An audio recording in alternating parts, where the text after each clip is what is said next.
Thank you for inviting me forward to be with you today. It's great to see so many familiar faces in the room, but it's also great to see the unfamiliar faces because we're here to talk about ag economics. And that's a part of, I guess, a discipline that hasn't been as much of a discussion as we've talked about Lake Erie in the last 10 years as it used to be. And so I'm hopeful that with today, it's the start of many conversations and hopefully progress forward. So as a geographer, I have to start out with a slide of the Great Lakes so you know it's spatially oriented. And it's possible to turn down the lights just a little bit in the front to bring out. They will know. They will know. You may want to hold the mic up close. Okay, thank you. There we go. Just so you can see the color a little bit better. And as we think about the Great Lakes, this cartoon showed up in the New Yorker in this past January. So my prediction is that in every Lake Erie or Great Lakes conference, at least one speaker is going to be using this cartoon. But it's also kind of thinking about sort of the resignation with which we face the issues on Lake Erie. And so another way to think about it is, oh great, phosphorus reduction. So here we are, and what is it that we need to be doing? And what do we need to be doing differently? So I'm going to start by a brief capture of a little bit about where we stand with the Lake Erie algal blooms, a little bit about the Great Lakes Water Quality Agreement, and kind of move on from where do we need to go from here. So again, with Lake Erie, it's always helpful to get that perspective on the Western Basin and the shallowness and how that contributes to the conditions that we have, in addition to climate change and the more frequent and intense storms. And it's that Maumee River Basin, that large land area that drains into that shallow Western Basin that gives us the again, conditions or circumstances for the conditions that we see in Lake Erie. So this is the bar graph from NOAA. They've developed the bloom severity bar, and looking at it's the level. Oops, can't figure out which is the laser button. Anyway, so it's that level 4 is the distinction between a mild and significant bloom, and we can see where we've been over the course of the last 15 years. And that's what it looks like depicted from satellite imagery. And again, going back where we can see we've had some smaller blooms, and the more recent, in the last 7 or 8 years, some pretty significant blooms overall. So what's it looking like this year? This is the bloom forecast that NOAA is now starting last week, is now issuing on a weekly basis on Monday. So this was the one from a week ago Monday on May 6th. And the one that came out yesterday, that red bar comes up a little bit, so the top edge is equal to that green bar from 2017. But we would expect it over the course of the next 6 to 8 weeks to expand. But there is still, because we're early in, only about halfway through to where NOAA and OSU and Heidelberg will make the forecast, is we're only about halfway through, and what we saw in the bulletin yesterday, it said that we are expecting more rains this May, but it's also looking like June could be drier. But there's a wide disparity. It's a wide range right now. That'll start to narrow down as we get closer to the end of June when the actual forecast gets made. And this is what it looks like in terms of load. Yesterday, that number from 164 went to 175. And again, we'll expect to see that creep up. And I'm going to see if I can't figure out the laser. It's the button in the middle. Oh, it's this one. Ah, there we go. Thank you. So again, here's 2017 where we were last year, and we're down here. But again, they'll make that forecast after the end of June.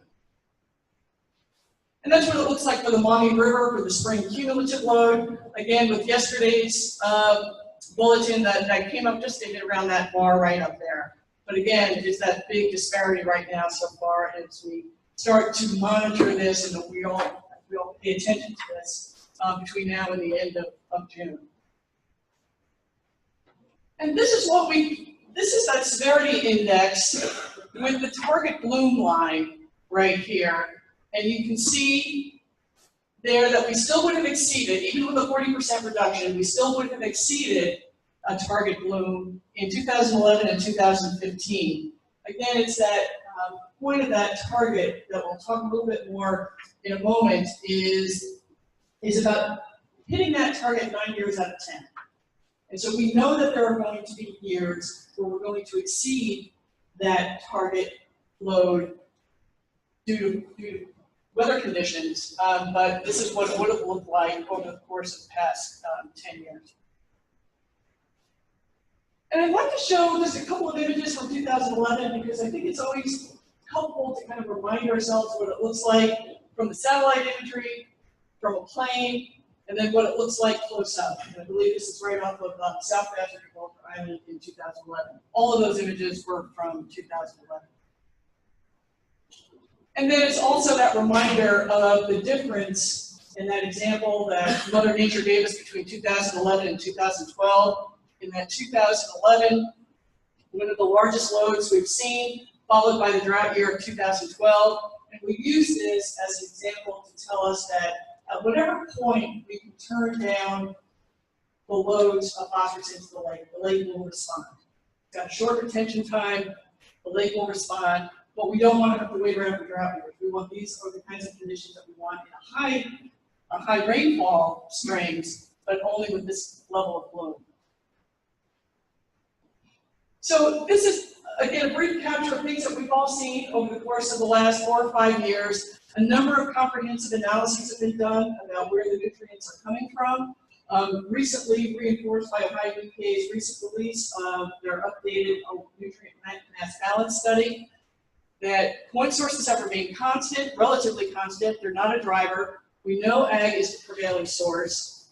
And then it's the management of that fertilizer that's key. It's less about how much, but how it goes onto the land. And we all know that this is exacerbated by climate change and the changing weather patterns with the more frequent intense storms. And again, affirmed by any number of studies and modeling. I'm going to shift gears and give you a few slides for background for those of you that might not be familiar with the Great Lakes Water Quality Agreement. This is a binational agreement between the U.S. and Canada. And first signed in 1972, it was amended a couple of times over its history, most recently in 2012. And it's the 2012 amendments that gave us the focus on nutrients in particular in Annex 4 of that agreement. First signed by Nixon and current Justin Trudeau's father, Pierre. And we often get the question, is the agreement enforceable? And it's not. It's not a treaty, it's an agreement. And so it does not confer any separate legal authority on either country. So then the following question is, could it be? And the answer is yes, if either country chooses to apply it in some way and enforce it through domestic laws and actions. And that's what happened after 1972 when, on the U.S. side for Lake Erie, that US EPA and Ohio EPA that instilled permit limits for wastewater treatment plants down to a lower level for those discharges into Lake Erie than it is for the rest of the state. So the Lake Erie wastewater treatment plant discharges had a permit limit of 1.0 milligrams per liter. And you'll see now what's been in the media from Ohio EPA is that they're talking about taking that limit and applying it statewide. Because that's a lower limit than what the Ohio River Basin discharges have had over the course of the last 20 years, 30 years. So we have to think about what are the options for today in terms of what actions could the federal or state agencies take with regards to the current Great Lakes Water Quality Agreement. And I'll submit that I believe that we could actually state could take those targets and incorporate them into the water quality standard program within the Ohio EPA. So I mentioned Annex 4 and the focus on nutrients. We developed the target. This is where there's a lot of analytical work with multi-modeling effort that developed the targets for Lake Erie, co-chaired by Jeff Reuter in the room with the Canadian counterpart. And while the 40% has been bandied about in a variety of ways, it initially emerged out of the second Ohio Lake Erie Phosphorus Task Force, affirmed by the collaboration agreement signed by Ohio, Michigan, and Ontario. But it was through the Annex 4 process that it was a deeper dive into the analytics of what gets us to the kinds of targets that we need. And just as a reminder for what those targets look like, it's based on the ecosystem objectives in the Great Lakes Water Quality Agreement, and there are 3. It wasn't just about the big, massive algal blooms in the Western Basin. It's also about the hypoxic zones in the Central Basin. It was also about some of the nearshore waters where we're seeing more smaller, localized blooms that are different and separate from the large Western Basin bloom, which is reflected in the cyanobacteria biomass. So how that looks different for each of those objectives is that for that hypoxic zone in the Central Basin, it's a 40% reduction annually. It's a total annual load into that Central Basin to achieve that 6,000 metric ton Central Basin load. When we talk about those local nearshore algal blooms that again are separate from the Western Basin blooms, it still is a 40% spring reduction. And we identified these key priority tributaries where we're experiencing those loads. Now, we don't have the same level of data for those loads as we do for the Maumee and a few of the other rivers, but at the same time, we can see they're very apparent on the satellite imagery where we are seeing those smaller regional blooms. So here we said 40% reduction in spring, and then for the cyanobacteria biomass for the Western Basin, it's a 40% reduction in spring loads specifically from the Maumee River. It's specifically from the Maumee River because, as I showed in that previous slide, that large land area draining to the Western Basin. So this is just a brief capture of so much that has happened over the course of the last 10 years. And as I started to think about this, it was really remarkable when I think about how far we've come in the last 10 years. Thinking back to when Dave Baker from Heidelberg University approached me and said, Gail, how about a Lake Erie Phosphorus Task Force so we can start figuring out what's happening with these rising solid reactive phosphorus loads.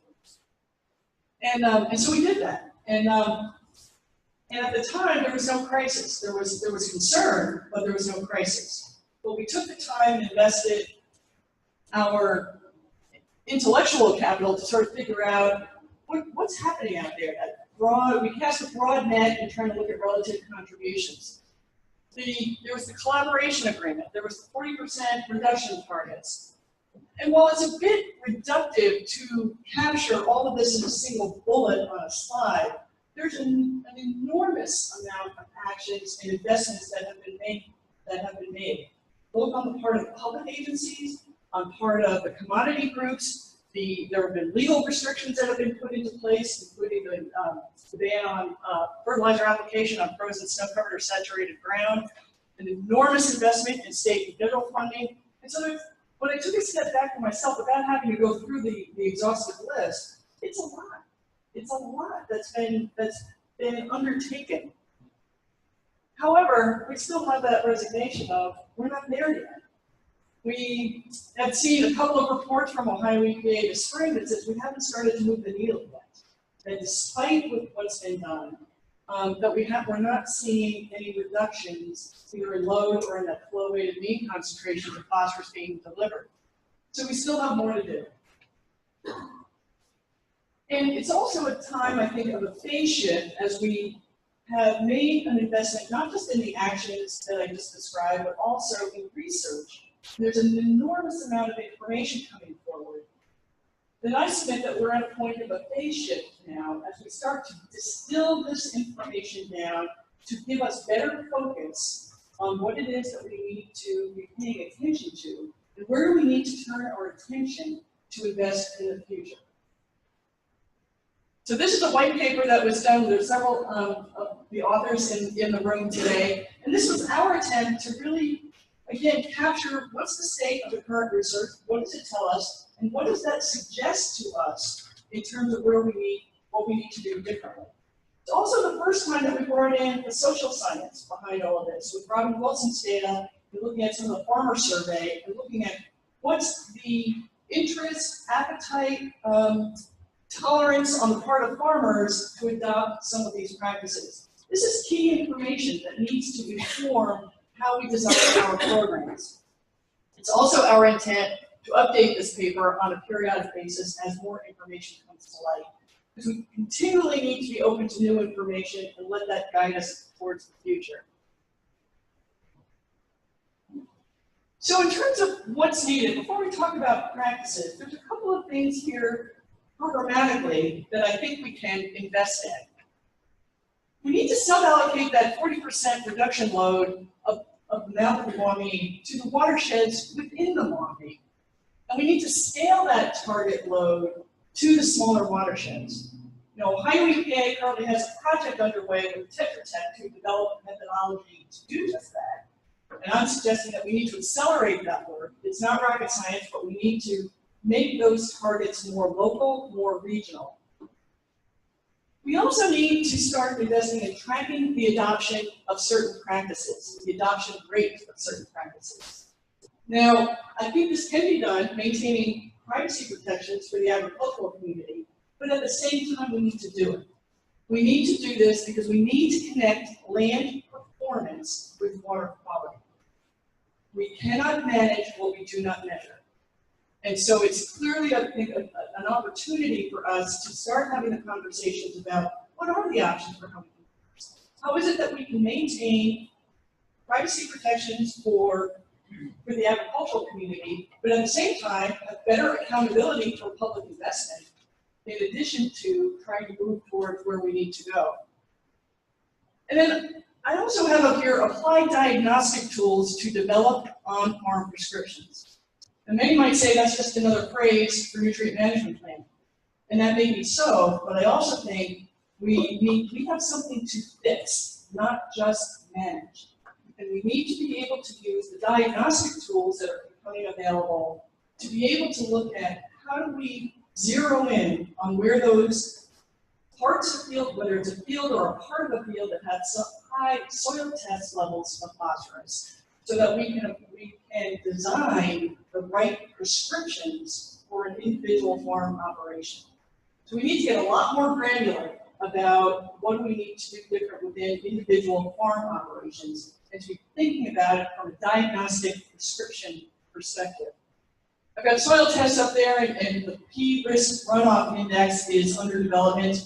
And I've heard from Libby Dayton, who's working on this, that this will be available in August of 2018. Clearly, these are some diagnostics that we can apply for the greater good. And then, of course, there's on-the-ground implementation. These three practices are emerging as some of the key top practices that we need to focus on. With subsurface placement, I have come to learn and understand that that's not an easy practice to adopt. It requires a significant investment in equipment. It also requires a systems change on the part of an ag producer. And I understand that, and so for me it's thinking about, so how do we get there? What makes that happen? And how do we make the equipment, at least at a minimum, the equipment available for subsurface placement to individual farmers? I've spoken with several of you in the room about a project that I'd really like to develop and design on a gap analysis on how many pieces of subsurface placement equipment do we have out there, and how many acres can they cover in a given field season, versus how many pieces of equipment do we need to cover the Maumee Basin, or the acres that we need to cover in the Maumee Basin. We don't know the answer to that question, but it would be, I think, a good piece of analytical work to understand what that gap looks like. We need to start looking at scale. We need to think about not just what are good practices and how can we invest in them with whether it's public or private investment. We need to start talking about these practices in terms of the scale of the river basin. And then in addition to the on-the-ground implementation, it would be remiss to not include the other two items. You know, with research and monitoring, and we've got to maintain an investment in this. The state of Ohio has done, I think, a very good job of investing in new sub-watershed staging stations. We've got the edge of field studies that both USDA as well as the commodity groups have made a significant investment in and are yielding really helpful, insightful information. And we have to not only look at what's coming off the field, but what's happening in our streams as well as the lake. We can't take our eye off the ball. And then for me, I like to add analysis and exchange, whether it's meetings like this, task forces, symposiums. It's about pulling ourselves together and having that exchange with different disciplines so that we can better understand not only each other, but what is it that we can make happen to make a change. And so it's having those opportunities for learning. It's also having those opportunities for constructive dialogue. Today is a great example of bringing the economists into the conversation in ways that I've not been aware of in terms of participation at the same level. And so clearly we've got more to learn from each other. Adaptive management. Adaptive management is a key pivotal piece in the Great Lakes Water Quality Agreement. It's throughout the agreement, and it's also in the domestic action plans that the states have developed and US EPA as well as Canada. These are the domestic action plans that are intended to get us to the 40% reduction target. And it's in the domestic action plans is a commitment to adaptive management, but at the same time, when you read the plans, what's in there is a commitment to monitoring and a commitment to reporting. I submit that we need to push this farther. We need to figure out how is it that we will adaptively manage? What does that mean? What are the thresholds? What is it that will change? Land use planners use scenario planning. Business owners use contingency planning. We need to bring those tools and approaches to this problem so we're not be afraid of asking those what if questions or what about questions if we're not seeing the results that we need. What exactly will change? And I appreciate that there's both a comfort and a discomfort with adaptive management. The comfort is that it says that we will change if we're not seeing the results that we're expecting. And that we will adjust and we will adjust due course as we need to. The discomfort is that it also means that our decisions are provisional. And that is very challenging for public agencies who have to corral large amounts of public resources to make investments. It also pokes at notions of accountability. We all want the certainty of promised outcomes. But at the same time, we don't know exactly how we're going to get to that 40%. So, which is why we need to make that investment in scenario plans, and contingency plans. Let's at least start the conversation about what needs to be different. What are the options for doing something? And the only way that we'll do that is if we can have open, constructive dialogue. And I always like this quote from Walter Isaacs of dialogue as a conversation with a center, not sides. It's not about being oppositional to each other. It's about having a conversation, and they are hard. We need to have the discomfort of what it means for trying to figure out what our outcomes are. So I'll leave you with that, and I just wanted to kind of end with a couple of slides.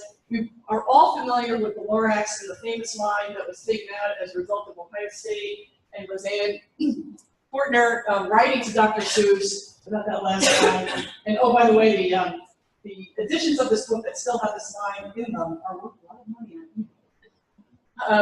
But what often gets overlooked is how Dr. Seuss responded. And he agreed, and so the letter said that, hey, like Erie's been cleaned up. This is back in the 80s. So he agreed to take that line out of there. But I also believe that we do have some momentum with great civic and scientific effort. And I think we can get to a cleaner lake area once again, as we saw in the 80s. I think we can get there again. And then so that we can all put our best foot forward. No matter how shocking. And so with that, Ian, I'll look to you and see how our timing is. Excellent timing.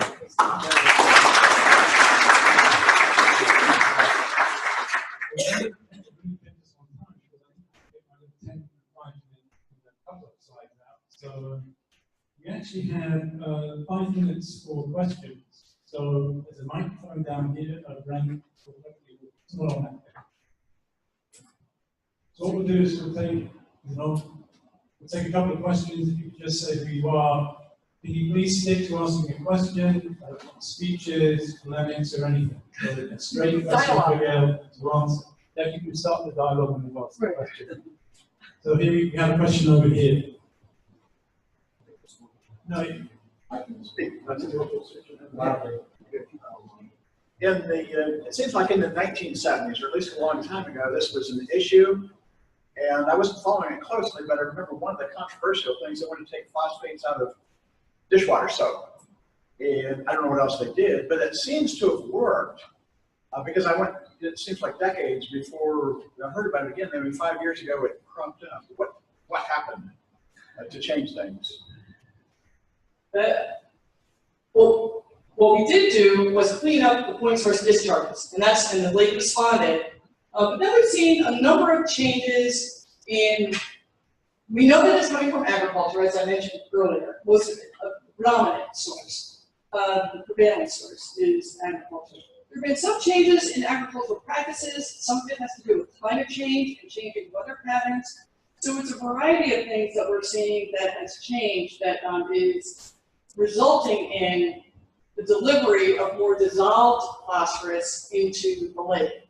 And what's key about dissolved phosphorus is that it is 100% bioavailable for the production of algae. When it was total phosphorus, when we were concerned about that, and that's the phosphorus attached to a sediment particle, is only roughly 30% bioavailable. So now we're starting to talk about total bioavailable phosphorus, which is looking at the dissolved component in addition to that percentage on sediment. So, but it's a variety of factors. Again, some changes in the agricultural landscape, changes in weather patterns. Yeah. Josh, Next Nation Conservancy. Is there a role for national infrastructure, like restoring wetlands, to help you solve this problem? Absolutely, and many often say that as much as we have a fertilizer issue, we have a water management issue. So anything that can help with those increases in frequent intense storms, the more that we can do to hold the water back helps dramatically. And there's a couple of different projects I've recently met with Bill Mitch and his mesocosms, as in looking at options for how do we look at flipping wetlands back to production agriculture and back again as a way of trapping and utilizing trapped nutrients within an ecological system in a way that benefits both agricultural production as well as ameliorating that runoff load.